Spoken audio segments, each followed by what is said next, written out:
আসসালামু আলাইকুম। আজকে আসছে হচ্ছিল আমরা রেডমি 13 নিয়ে। আমার ছোট ভাই আসছে আমার এলাকা থেকে একটা রেডমি ফোন নেওয়ার জন্য।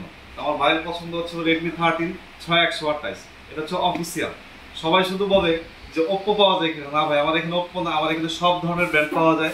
সেই সাথে আমার এখানে অফিসিয়াল এবং আনঅফিসিয়াল দুইটা প্রোডাক্টই আমার এখানে পাওয়া যায়। আনঅফিসিয়াল প্রোডাক্টগুলো আমাদের কাছে আসলে আমরা কিন্তু মোটরোলা, আইকিউ এইসব ফোন আমরা কিন্তু বিক্রি করি। যেমন পোকো আছে, এর মধ্যে সব ফোনে আমরা বিক্রি করি। তো আপনারা কনফিউশনে না থেকে চলে আসবেন মা টেলিকম টাউনে, একদম মানিকগঞ্জের প্রাণ কেন্দ্রে। আমরা কথা না বাড়িয়ে আমরা জিনিসটা আনবক্সিং করি। আমার ছোট ভাই খুব এক্সাইটেড, তার ফোনটা না হলে চলে না। আমার ছোট ভাইদের ফোনটা কাটে। ফোনটা কি ভাই? রেডমি 13 6128 ভাই কাটেন।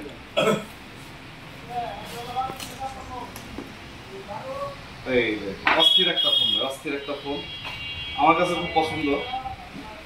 এই যে ব্যাকসাইডটা দেখছেন ভাই, আনার মতো। ওয়াও জোশ। আমারও চেহারা দেখা যায়, আমার ভাইয়েরও চেহারা দেখা যায়। ঠিক আছে ভাই, ফোনটা কি ঠিক আছে? ফোনটা কি অথেন্টিক, মানে 100% অফিসিয়াল ফোন তো? আপনারা দিচ্ছেন অবশ্যই। যাক, বিশ্বাসের উপরে নাকি? তার মানে আমাদের উপরে আপনার বিশ্বাস আছে। এটা হচ্ছে বিশ্বাসের জায়গা। আমাদের দোকান হচ্ছে একটা বিশ্বাসের জায়গা। বিশ্বাস করে আসবেন, ইনশাআল্লাহ ঠকবেন না। ধন্যবাদ সবাইকে, ভালো থাকবেন, আমাদের জন্য দোয়া করবেন। আসসালামু আলাইকুম।